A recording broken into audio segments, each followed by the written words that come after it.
Selamat pagi, selamat hari Minggu Jemaat BCS Serpong. Saya senang sekali, pada hari ini saya diberikan kesempatan untuk, membagikan firman Tuhan.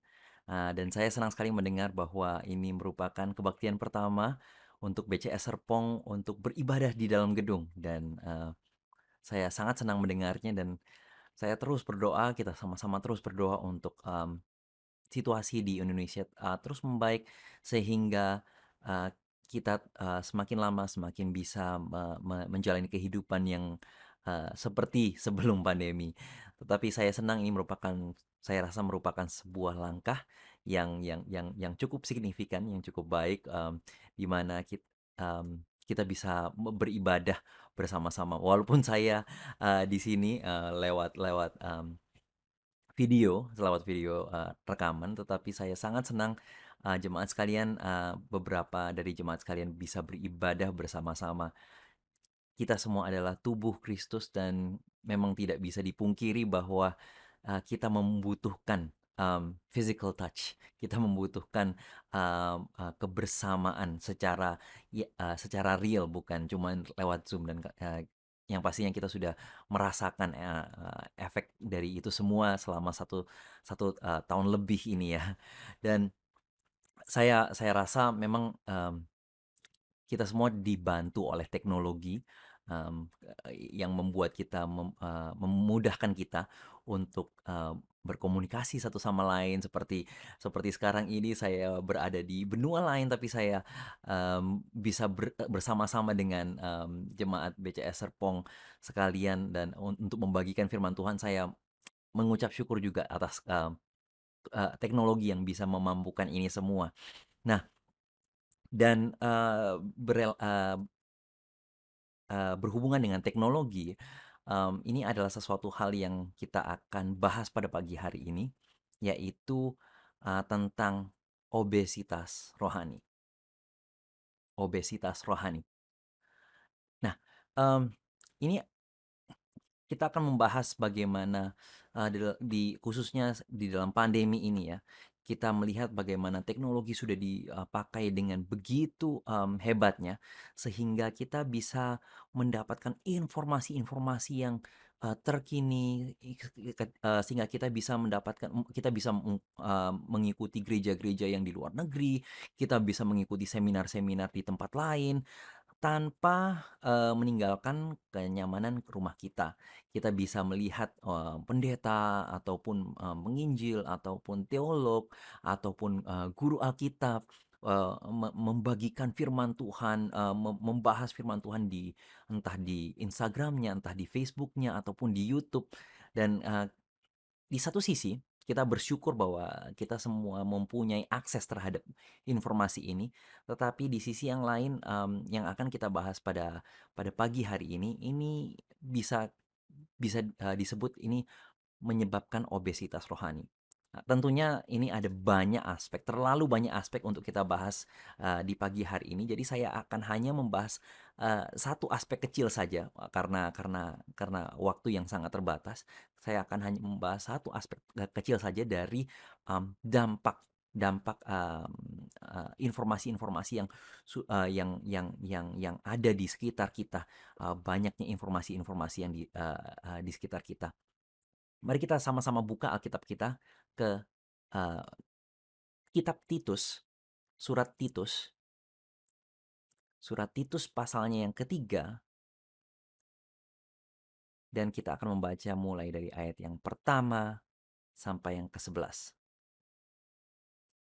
Titus pasalnya yang ketiga, ayat pertama sampai yang ke-11.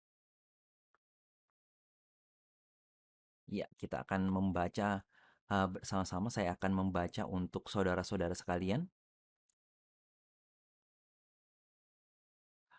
Ya, Titus pasalnya yang ketiga, ayatnya yang satu sampai dengan ayat yang ke-11. Saya akan bacakan untuk kita semua. Ingatkanlah mereka supaya mereka tunduk pada pemerintah dan orang-orang yang berkuasa, taat dan siap untuk melakukan setiap pekerjaan yang baik. Janganlah mereka memfitnah, janganlah mereka bertengkar, hendaklah mereka selalu ramah dan bersikap lemah lembut terhadap semua orang. Karena dahulu karena dahulu kita juga hidup dalam kejahilan, tidak taat, sesat, menjadi hamba berbagai-bagai nafsu dan keinginan, hidup dalam kejahatan dan kedengkian, keji, saling membenci.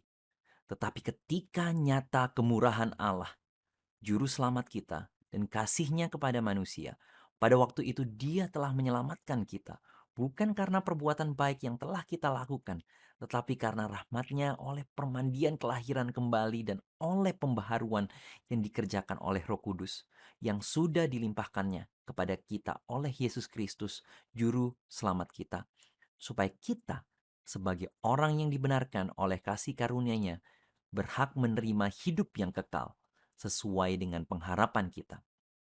Perkataan ini benar dan aku mau supaya engkau dengan yakin menguatkannya agar mereka yang sudah percaya kepada Allah sungguh-sungguh berusaha melakukan pekerjaan yang baik. Itulah yang baik dan berguna bagi manusia. Tetapi hindarilah persoalan yang dicari-cari dan yang bodoh. Persoalan silsilah, percekcokan, dan pertengkaran mengenai hukum Taurat karena semua itu tidak berguna dan sia-sia belaka. Seorang bidat yang sudah satu dua kali kau nasihati, hendaklah engkau jauhi. Engkau tahu bahwa orang yang semacam itu benar-benar sesat dan dengan dosanya menghukum dirinya sendiri. Demikian firman Tuhan. Fokus dari pembahasan kita pada hari ini akan saya letakkan di ayat yang ke-9. Ayat yang ke-9 saya akan bacakan untuk kita semua lagi. Tetapi hindarilah persoalan yang dicari-cari dan yang bodoh. Persoalan silsilah, percekcokan, dan pertengkaran mengenai hukum Taurat. Karena semua itu tidak berguna dan sia-sia belaka. Oke, em, sebelum kita masuk dan mempelajari perikop yang barusan kita baca, kita mungkin jemaat sekalian berpikir, kenapa kita pantas untuk belajar dari surat Titus. Mungkin ada yang berpikir, "Oh ya, Pak, yang pasti, oh ya, kan Paulus yang menuliskannya, jadi ya sudah sepantasnya kita belajar dari itu. Itu ada di dalam Alkitab, jadi sudah sepantasnya kita belajar dari itu." Benar sekali, jemaat sekalian. Dan menurut saya lebih dari itu, Titus ini adalah seorang rekan kerja dari Paulus dan bukan hanya itu, di pasal yang pertama, Paulus menganggapnya sebagai anak rohaninya, anak rohaninya. Jadi seperti Timotius, Paulus menganggap Titus sebagai anak rohaninya. Jadi ini adalah seseorang yang sangat dekat dengan Paulus dan dia dimentor dan dia dimuridkan oleh Paulus secara dekat dan secara benar-benar secara pribadi. Nah, makanya, menurut saya, surat Titus ini mempunyai banyak hal yang kita bisa pelajari karena ini adalah pelajaran-pelajaran yang personal, yang sangat-sangat, dekat, karena hubungan antara Paulus dan Titus itu sangat dekat dan pelajaran ini, eee, juga aplikatif. Aplikatif dan kita bisa sangat-sangat mempelajarinya dan mengaplikasikannya dalam kehidupan kita masing-masing. Makanya, dengan itu juga, saya juga akan membuat, khotbah ini, seaplikatif mungkin karena saya rasa memang, bahkan dari perikop yang kita baca ini adalah ya memang ada doktrinnya tapi, cara Paulus menulis kita lihat ini adalah cara menulis yang sangat aplikatif. Nah, untuk, jemaat sekalian yang, menulis catatan, eee, menga eee, o untuk khotbah saya ingin memberikan struktur, besar dari dari khotbah ini, dari Titus 3 ayat 1-11 ini, kita akan ada 2 eee eee peringatan, akan ada 2 hal untuk diingat, sorry, 2 hal untuk diingat, 2 hal yang kita bisa pelajari, 2 hal yang kita bisa pelajari dan yang kayak yang terakhir adalah 2 hal yang kita bisa aplikasikan di dalam kehidupan kita. Jadi, akan ada 3 bagian, yang pertama adalah 2 hal yang, eee yang harus kita ingat, dan yang kedua adalah 2 hal yang kita bisa pelajari, dan yang ketiga adalah 2 hal yang bisa kita aplikasikan di dalam kehidupan kita. Nah, mari kita mulai dengan bagian yang pertama. Ada 2 hal yang, kita harus ingat, dan di sini juga, Paulus mengingatkan kepada Titus. Yang pertama adalah cara berperilaku, cara berperilaku. Nah, mari kita baca kembali lagi, ayat yang ke-1, yang pertama dan yang kedua. Ingatkanlah mereka supaya mereka tunduk pada pemerintah dan orang-orang yang berkuasa, taat dan siap untuk melakukan setiap pekerjaan yang baik. Janganlah mereka memfitnah, janganlah mereka bertengkar, hendaklah mereka selalu ramah dan bersikap lemah lembut terhadap semua orang. Nah, kita, untuk untuk, konteks ini, untuk konteks, khotbah ini kita akan fokus khususnya di ayat yang kedua. Nah, untuk mengerti, untuk lebih mengerti, ayat yang kedua ini lebih baik lagi, kita harus mengerti, tentang konteks dari Titus, bahwa, Titus ini, sedang di mana dan dia sedang melakukan apa, dan untuk melakukan hal itu kita harus, kembali lagi ke Titus pasal yang pertama. Nah, dari Titus yang pasal yang pertama kita belajar bahwa Titus itu ditugaskan oleh Paulus untuk berada untuk, eee, di da dipercayakan di dalam gereja di, daerah Kreta, ya, di daerah Kreta. Nah, daerah Kreta ini adalah, daerah di mana tingkat kejahatan sangat tinggi, dan, menurut Titus pasal yang pertama, itu orang-orangnya adalah pembohong, eee, binatang-binatang buas, dan orang-orang yang, malas tapi mau yang rakus. Jadi malas tapi rakus. Nah, ini jadi kalau kalau kita pikir ini, wah, ini kereta ini adalah, tempat yang dimana setiap orang, orang-orang di situ terkenal mau mencari, keuntungannya sendiri, mau mencari, keenakan untuk diri mereka sendiri. Nah, jadi Paulus di sini sedang mengingatkan Titus, "Hei, ingatkan kepada gereja di Kreta bahwa kamu harus beda loh sama mereka. Bahwa setiap anggota jemaat harus berbeda, dengan orang-orang di luar sana. Jemaat Kreta harus menunjukkan bagaimana Injil telah mentransformasi, telah mengubah hidup mereka."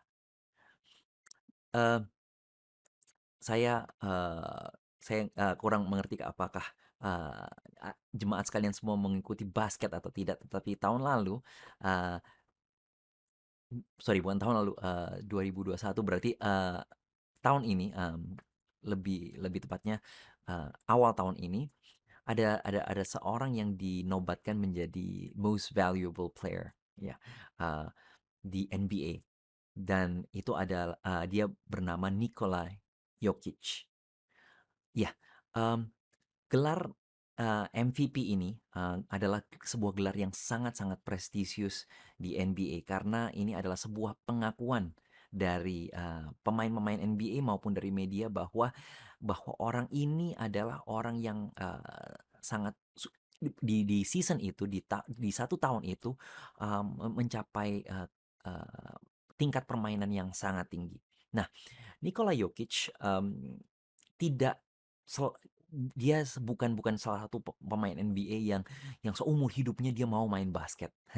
Nah, ceritanya cukup menarik karena Nikola Jokic waktu dia masih, umur 10, dia harus ditarik keluar oleh orang tuanya untuk latihan basket.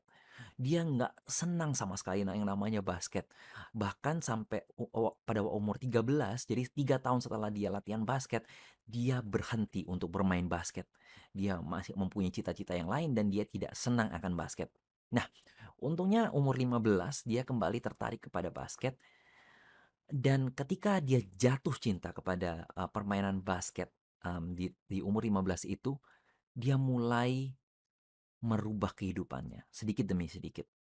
Dia mulai melihat video-video, pemain-pemain NBA khususnya Magic Johnson, khususnya, Hakeem Olajuwon, dan yang pastinya Michael Jordan. Dia mulai melihat-lihat videonya, dia mulai mempelajari, permainan, basket ini dari yang profesional-profesional, dan karena dia mulai jatuh cinta dengan basket, dia mulai serius untuk menghabiskan waktu melihat video-video tersebut.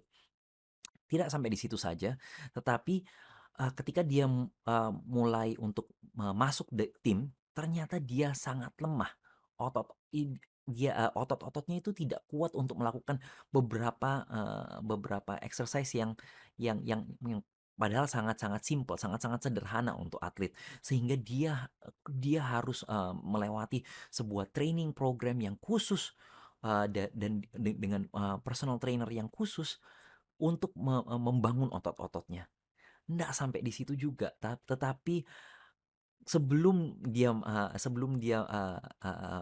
main basket, dia mempunyai hobi yaitu minum Coca-Cola.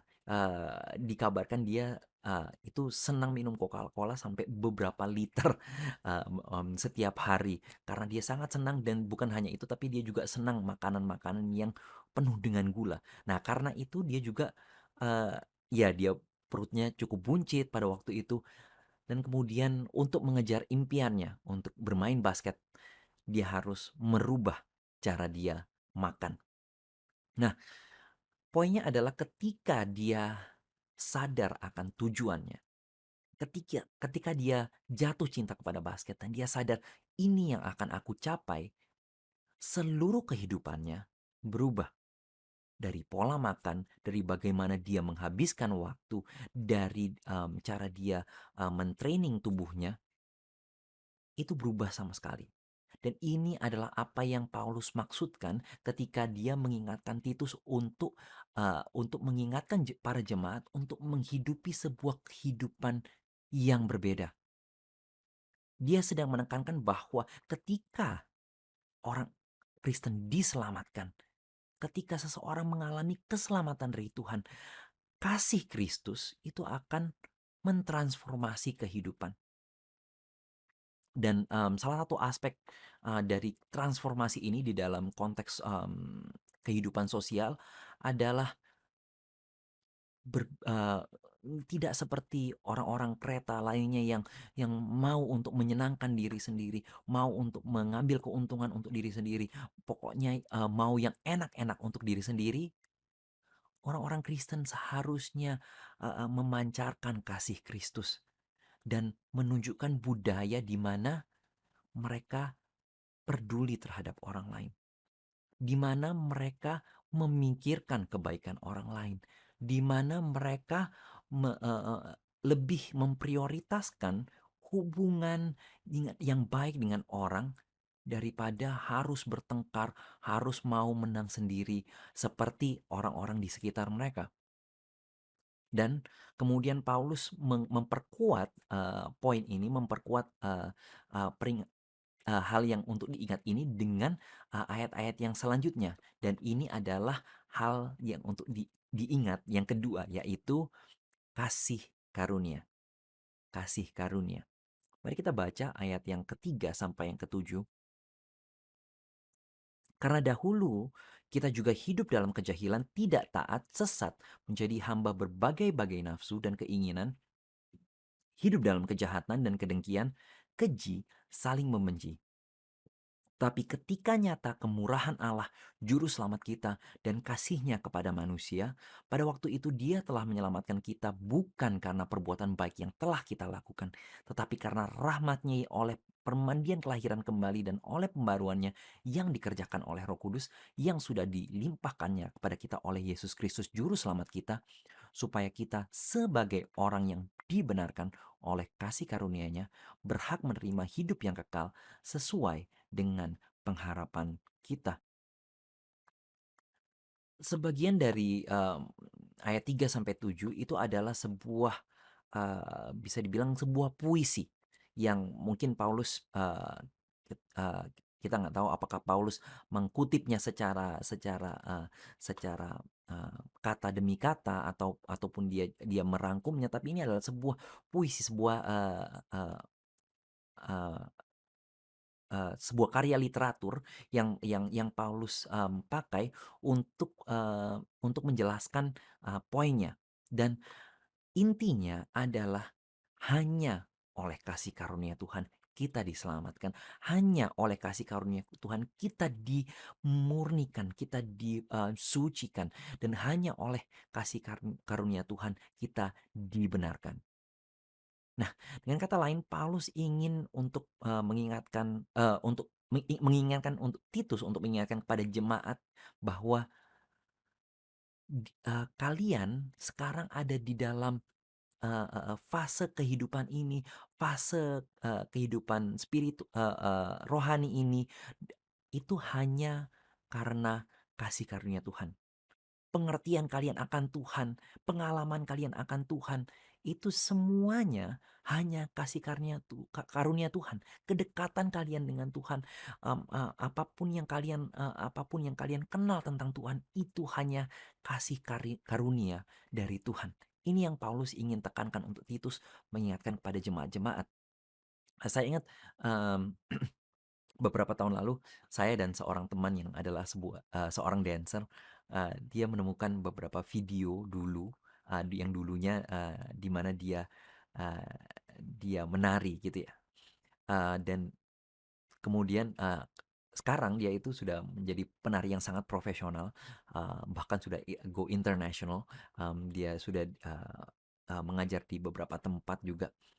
Di luar negeri, dan saya ingat, kami kami sama-sama melihat video-video yang waktu dulu, waktu dia masih mulai menari. Nah, kemudian, dia bilang, "Waduh, kok saya parah banget ya narinya waktu dulu.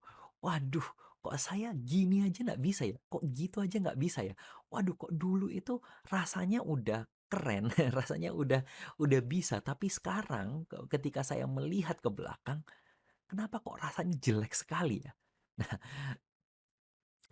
karena melihat video itu dia, kemudian, berjanji kepada dirinya sendiri untuk lebih, eee, tidak terlalu keras kepada, murid-muridnya ketika dia mengajar, karena dia tahu dulu dia juga bukan merupakan dancer yang baik. Butuh proses, butuh waktu, butuh jam terbang untuk, untuk dia bisa menjadi dancer adalah yang seperti sekarang, begitu ya. Jadi dia berjanji, "Wah, next time untuk murid-muridku aku akan lebih, lebih rileks lagi. Aku akan lebih pengertian lagi, supaya aku nggak terlalu menuntut banyak kepada mereka, supaya aku tidak terlalu, keras terhadap mereka, karena ya mereka akan ada, eee, waktunya di mana mereka akan tambah lama tambah, hebat di dalam tarian." Dan ini adalah suatu hal yang mirip yang, Paulus katakan kepada Titus, untuk mengingatkan kepada gereja, untuk mengingat bagaimana mereka waktu dahulu, untuk mengingatkan bahwa tidak lama, waktu, sebelum gereja ini dimulai oleh Paulus dan Titus, tidak lama sebelumnya mereka adalah orang-orang Kreta yang, yang sama seperti orang-orang di sekitar mereka. Mereka hanya, mencari keuntungan untuk diri sendiri, mereka hanya menginginkan apa yang, menyenangkan untuk diri sendiri, mengenakan diri sendiri. Tetapi karena kasih karunia, hidup mereka ditransformasi. Karena kasih karunia, hidup mereka diubahkan, dan hanyalah Tuhan yang memampukan mereka menghidup, kehidupan yang kudus. Hanya Tuhan yang memampukan mereka untuk, lambat laun mereka bisa menanggalkan, kebiasaan-kebiasaan dosa yang selama ini mereka pikul. Dan karena mereka sadar bahwa ini semua adalah, kasih karunia Allah, maka dengan itu mereka juga harus me eee, me melihat sesama mereka, melihat sesama mereka entah di dalam gereja, entah di luar gereja dengan mata yang penuh belas kasihan, dengan mata yang penuh kasih, sama seperti Tuhan juga begitu sabar untuk memampukan mereka untuk mempunyai progres hari demi hari semakin mirip dengan Dia. Nah, jadi ini adalah dua hal yang Paulus katakan kepada Titus untuk, "Hei, ingatkan kepada gereja dua hal ini. Ingatkan bahwa perilaku mereka harus menunjukkan kehidupan yang berubah, tetapi juga ingatkan mereka bahwa dahulu kala mereka adalah orang-orang yang sama seperti orang-orang di luar sana." Jadi dengan itu, eee eee, per eee berlakulah dengan penuh kasih kepada orang-orang. Karena itu berlakulah dengan mmm, kesabaran kepada orang-orang. Ini adalah dua hal yang Paulus ingin ingatkan kepada jemaat di Kreta. Nah, apa hubungannya dengan fokus kita pada hari ini, yaitu di ayat 9, yaitu tentang perdebatan. Nah, kita lihat di ayat 8 dan 9 ini adalah ada sebuah kontras yang sangat jelas. Mmm, kita akan baca ayat 8, "Perkataan ini benar dan aku mau supaya engkau dengan yakin menguatkannya, agar mereka yang sudah percaya kepada Allah sungguh-sungguh berusaha melakukan pekerjaan yang baik. Itulah yang baik dan berguna bagi manusia. Tetapi hindarilah persoalan yang dicari-cari dan yang bodoh.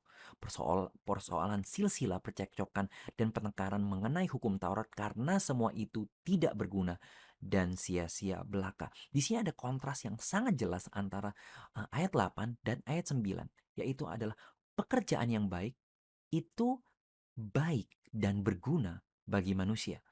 Sedangkan ada berbagai hal yang di situ, yang di ayat 9 itu dikatakan tidak berguna dan sia-sia belaka. Nah, jadi dengan konteks ada Paulus mengingatkan, memberitahu Titus untuk mengingatkan gereja akan dua hal itu, kita kemudian melihat kontras yang sangat-sangat jelas antara pekerjaan yang baik, yaitu dua hal yang diingatkan yang tadi itu ya, tentang bagaimana kita harus bersabar, tentang bagaimana kita harus eee eee eee, melihat eee eee, orang-orang di sekitar kita dengan penuh kasih, mengingat bahwa bagaimana kita juga, semua itu, bisa bisa berada sekarang hanya karena kasih karunia Tuhan. Itu semua merupakan bagian dari perbuatan yang baik dan berguna dari manusia, untuk manusia. Tetapi dikontraskan ayat 9, yaitu perbuatan yang tidak baik dan sia-sia. Nah, jadi ini adalah hal yang bisa kita pelajari. Yang pertama, ini bagian yang kedua, ya, yaitu dua hal yang kita bisa pelajari. Hal yang pertama yang kita bisa pelajari adalah hal yang sia-sia. Hal yang sia-sia. Nah, di sini kita juga harus kembali ke Titus 1, di mana sebenarnya apa yang dideskripsikan di ayat 9 ini, eee, Paulus sedang mendeskripsikan, sedang menggambarkan hal-hal yang dilakukan oleh pemimpin-pemimpin yang sesat di eee, Kreta. Saya akan bacakan sedikit dari Titus 1 ayat eee, ayatnya yang mulai dari ayatnya yang ke-10, yaitu, "Karena sudah banyak orang hidup tidak tertib, terutama di antara mereka yang berpegang kepada hukum sunat, dan omongan yang sia-sia mereka menyesatkan pikiran." Orang-orang semacam itu harus ditutup mulutnya, karena mereka mengacau banyak keluarga dengan mengajarkan yang tidak-tidak untuk mendapatkan untung yang memalukan.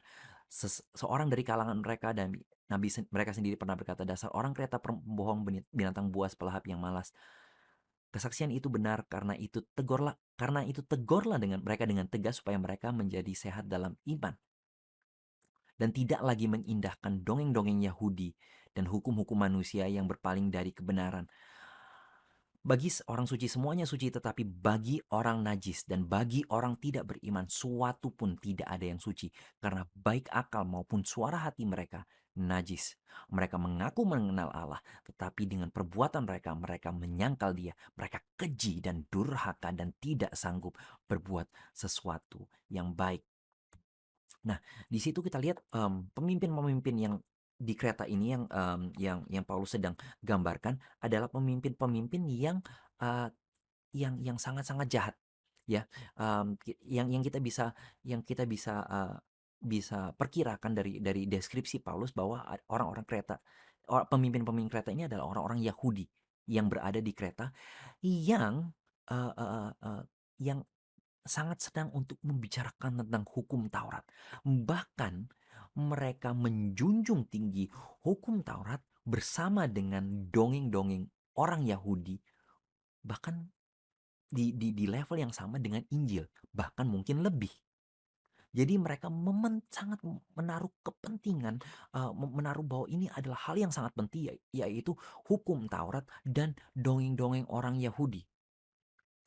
Kita tidak mempunyai waktu yang banyak untuk membahas tentang dongeng-dongeng orang Yahudi, tapi banyak hal yang banyak peraturan yang orang Yahudi uh, uh, uh, mereka tetapkan, yang ya memang berdasarkan hukum Taurat, berdasarkan salah satu hukum di Perjanjian Lama, tetapi mereka menariknya sehingga begitu jauh. Salah satu contohnya adalah tentang perceraian. Um, Bahkan ada satu, eee, hukum Yahudi, ada satu, aliran Yahudi yang percaya bahwa, perceraian itu boleh ketika, suami tidak, puas dengan apa yang istrinya lakukan sehari-hari. Dia merasa tidak cocok aja, itu udah menjadi sebuah basis, menjadi sebuah dasar untuk cerai. Nah, hal-hal seperti itu adalah, ini adalah contoh-contoh dari dongeng-dongeng Yahudi, yaitu adalah hal-hal yang di luar, sebenarnya di luar dari, Alkitab Perjanjian Lama. Dan, lebih lagi dari itu, pemimpin-pemimpin ini mereka, menjunjung tinggi yang namanya, pengetahuan. Dan, mereka mereka membuat, gereja menjadi, eee, ter eee, terbelah, mereka membuat, gereja menjadi, eee, me bertengkar satu sama lain karena mereka, tidak menganggap bahwa Injil itu sepenting, eee hukum-hukum Taurat maupun dongeng-dongeng orang Yahudi. Dan ini adalah hal yang, Paulus sedang, eee eee, nasihatkan Titus bahwa, "Hei, salah satu tanda bahwa mereka, mengajarkan sesuatu yang bukan sesuai dengan Injil adalah perilaku mereka bukan perilaku yang mencerminkan kasih Allah." Mereka sangat senang untuk, eee, ber eee, berdebat tentang pengetahuan, sehingga menyebabkan, divisi dalam gereja, menyebabkan, pertengkaran dalam gereja, menyebabkan, perpisahan dalam gereja, dan mereka tidak ada niat yang, baik untuk menyatukan jemaat. Mereka tidak ada niat yang baik untuk merangkul jemaat dengan kasih. Mereka lebih peduli untuk, berdiri teguh akan apa yang mereka percaya daripada, melihat kepentingan gereja secara keseluruhan. Nah, pandemi memang sudah, mengubah kehidupan kita secara besar, ya. Banyak hal yang kita tahu bahwa, oh, ternyata ini bisa kita lakukan secara jarak jauh, ya. Ternyata mungkin kita bisa kuliah secara jarak jauh. Oh, mungkin nggak semua meeting harus, di dalam kantor. Mungkin ada meeting-meeting tertentu yang bisa jarak jauh, dan khususnya ada banyak, waktu yang kita bisa save, kita bisa, hilangkan untuk, transportasi yang, waktu-waktu di mana kita stuck di traffic jam, kita stuck di kemacetan, kita bisa, melakukan itu dari rumah sehingga kita tidak, buang waktu untuk di, jalan. Nah, waktu yang tersisa ini, saya rasa banyak dari kita menggunakan waktu-waktu ini untuk, hal-hal yang kita senang, hobi-hobi kita, atau bahkan banyak yang, kita lakukan untuk yang, berbau Kristen. Entah kita, mengikuti seminar-seminar yang ada di seluruh dunia, entah kita mengikuti, kebaktian dari gereja-gereja yang, yang kita tahu, oh mungkin, saya tertarik mau mau lihat, setelah, beribadah di BCA Serpong, saya mau coba lihat kebaktiannya, gereja X di, mungkin di, London, atau mungkin di, LA, atau mungkin di New York gitu. Mmm, bisa tertarik untuk melihat ibadah gereja, atau mungkin bisa melihat, mmm, IG Live ataupun Facebook Live ataupun YouTube streaming dari berbagai program, yang disediakan oleh gereja maupun maupun, organisasi-organisasi, kerohanian, ataupun, seminari-seminari, dan, ini memberikan kita banyak pengajaran, dan kita diekspos kepada begitu banyak pilihan. Kita mau belajar tentang apa, kita bisa mendapatkannya. Tetapi juga kita juga diekspos dengan begitu banyak pilihan, kita, mau memperkuat, eee eee, pandangan apa, kita bisa pelajari itu.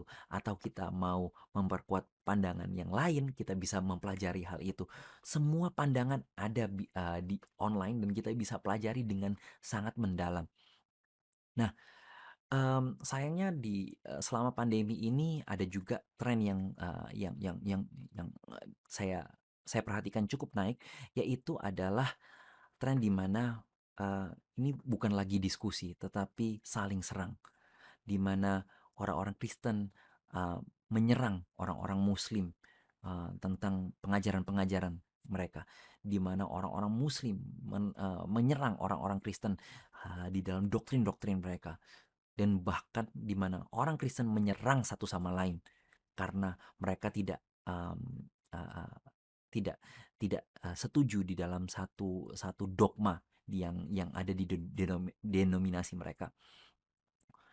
Nah, saya tidak mau, tidak mau membela satu atau membela lain, tapi saya mencoba berpikir, ketika dunia luar, ketika orang yang non-Kristen melihat perdebatan-perdebatan seperti ini, apa yang akan mereka dapatkan dari semua ini? Apakah, mmm, Injil akan terpancar dari perdebatan-perdebatan yang begitu panas ini? Ketika orang Kristen, melontarkan, kata-kata yang kurang mengenakkan untuk didengar, ataupun, membahas sebuah dogma dengan begitu berapi-api, dengan seakan-akan marah karena dia merasa bahwa dia diserang oleh orang Kristen yang lain. Apakah ketika orang luar melihat ini, apakah orang non-Kristen bisa melihat Injil di dalam argumentasi argumentasi ini? Saya rasa ada ruang untuk, diskusi, ada ruang untuk kita bisa belajar dari satu sama lain. Tetapi kembali lagi dari sikap, kita bisa melihat bagaimana, mmm, e e e orang-orang yang ada, yang berdiskusi ini, yang berargumentasi ini, dari sikap mereka kita bisa mempertanyakan, di manakah kasih Kristus, di manakah kasih yang Tuhan berikan kepada kita untuk kita berikan dan untuk kita pancarkan ke orang lain, di manakah kasih Injil. Saya takut bahwa ketika dunia di luar sana, ketika orang-orang non-Kristen melihat perdebatan-perdebatan seperti ini, mereka tidak melihat Injil, tetapi mereka melihat orang-orang yang berdebat karena senang berdebat, orang-orang yang berdebat karena mereka mau untuk menang, untuk mengatakan kepada dunia bahwa, pandangan mereka yang benar, dan mereka melihat orang-orang yang mempunyai sangat sedikit kasih dan sangat-sangat sedikit perhatian untuk orang-orang lain.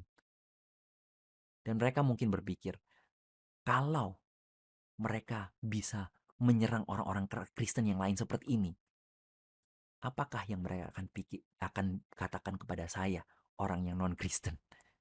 Apakah mereka bisa mengasihi saya?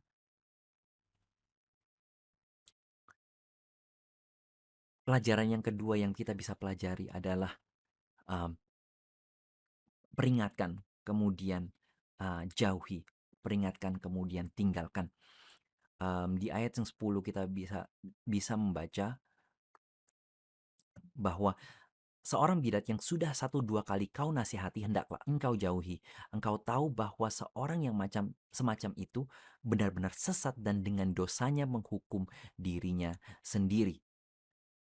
Nah, Paulus dengan jelas mengatakan bahwa kalau ada orang seperti ini, dua peringatan cukup dan kemudian jauhi, tinggalkan orang itu. Nah, tetapi kembali lagi sayangnya, mmm, melihat, eee, bagaimana beberapa orang-orang ini semakin lama semakin populer, bagaimana follower mereka, view mereka tambah lama tambah banyak, mmm, mereka sedang mendapatkan apa yang mereka mau, yaitu perhatian. Mmm, 1 tahun lalu ada seorang YouTuber, dia mendapatkan berjuta-juta view, juta orang menontonnya, dan mungkin kalau kalau kalau, dibilang, "Wah, kok bisa berjuta-juta orang menonton?" Pasti orang berpikir, "Wah, dia mempunyai keahlian tersendiri." Seperti yang bisa bisa jemaat sekalian lihat di sini, dia adalah YouTuber yang, selama, hampir 3 jam, dia tidak melakukan apa-apa. Saya di waktu recording ini saya cek dan, view-nya sudah melebihi dari 5 juta. Ada yang senang, ada yang bilang itu lucu, ada yang benci kayak dan tapi semua memberikan apa yang orang ini mau, yaitu perhatian lewat waktu mereka, lewat klik mereka, lewat, mereka menonton, mereka sedang memberikan orang ini perhatian mereka. Paulus mengingatkan Titus bahwa Titus harus menjauhi orang-orang yang seperti ini ketika sudah diperingatkan, ketika orang-orang yang senang berdebat untuk berdebat, ya demi perdebatan, orang-orang yang tidak mempunyai kasih Injil dalam kehidupan mereka. Paulus mengingatkan Titus untuk menjauhi orang-orang yang seperti ini.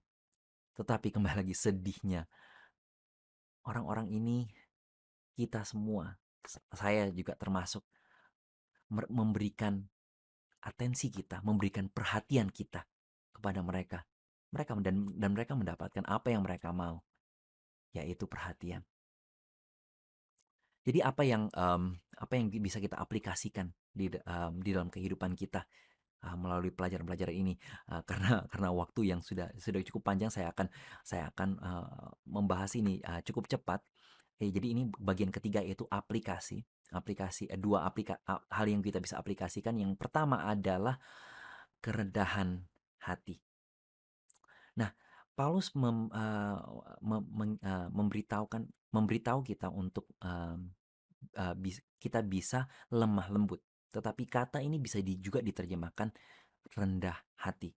Nah, sangat mudah untuk kita rendah hati kepada orang-orang yang kita hormati. Wah, kita sangat mudah, kita kita bisa bisa rendah hati di hadapan mereka. Tetapi akan lebih sulit ketika kita berhadapan dengan orang-orang yang mungkin kita lihat di bawah kita, kita tidak bisa menghormati mereka, kita membenci mereka, akan sangat sulit untuk kita bisa rendah hati di hadapan mereka.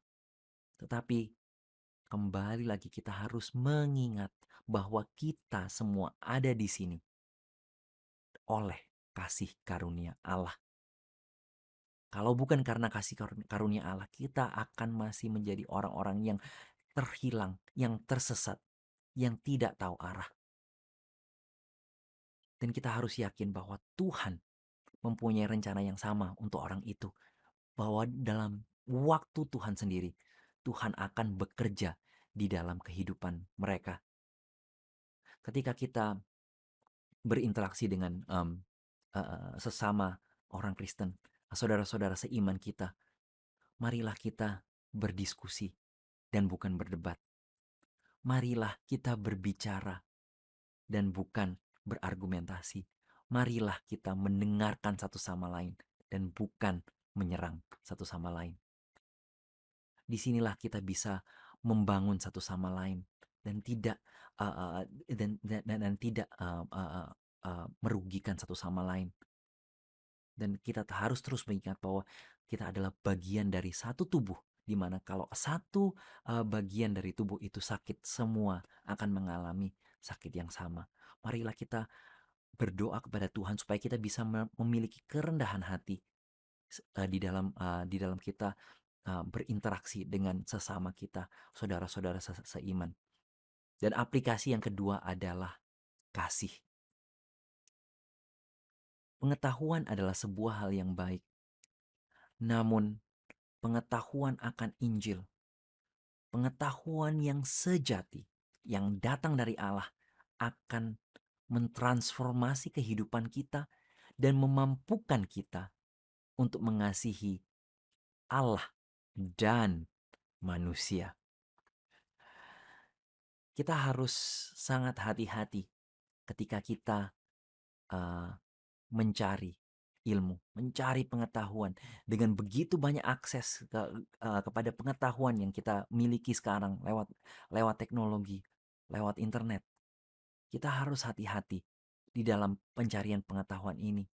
Karena apakah kita sedang menambah-nambah pengetahuan kita, tetapi apakah kita membiarkan kasih kita kepada Tuhan dan kepada sesama manusia semakin lama semakin berkurang? Apakah kita senang untuk mencari pengetahuan demi pengetahuan itu sendiri? Maka saya rasa penting untuk kita menanyakan kepada diri kita sendiri.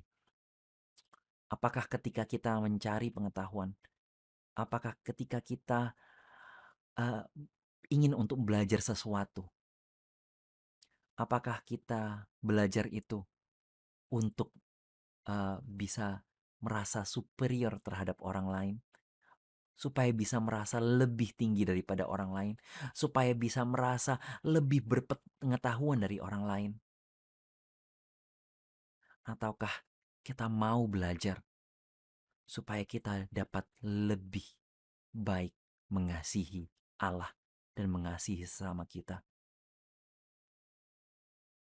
Saya berdoa supaya setiap dari kita mempunyai keinginan untuk terus belajar, bukan hanya untuk mengisi um, otak kita, tapi kita terus belajar supaya iman kita boleh terus diperlengkapi dan kita boleh semakin lama semakin mengasihi Allah dan sesama dan menjadi berkat dimanapun kita berada. Amin. Mari kita berdoa. Ya Tuhan, kami mengucap syukur Tuhan atas kesempatan kami boleh belajar tentang kebenaran firman-Mu ini Tuhan. Kami bersyukur Tuhan telah mengizinkan kami Tuhan untuk melihat ke dalam diri kami sendiri Tuhan. Dan merefleksikan Tuhan, mungkin apakah ada motivasi-motivasi yang kurang benar Tuhan di dalam kami mencari tahu banyak informasi-informasi yang sudah tersedia sekarang ini Tuhan. Ya Tuhan, kiranya Tuhan sendiri yang terus boleh memurnikan hati kami. Kiranya Tuhan sendiri yang terus boleh mengkoreksi hati kami dan mengkalibrasi sehingga hati kami Tuhan boleh terus terarah kepadamu dan kami terus boleh mencari wajah-Mu dimanapun dan apapun yang kami lakukan Tuhan. Dan dengan mengetahui dan mendapatkan pengetahuan yang benar yang dari Engkau, kami semakin lama semakin boleh mengasihi. Kasih di dalam hati kami Tuhan boleh bertumbuh semakin besar untuk memuliakan Engkau dan untuk memberkati sesama kami Tuhan. Kami serahkan kehidupan kami di dalam tangan-Mu saja. Terima kasih Tuhan Yesus, di dalam nama Tuhan Yesus kami sudah mengucap syukur dan berdoa. Amin. Tuhan berkati.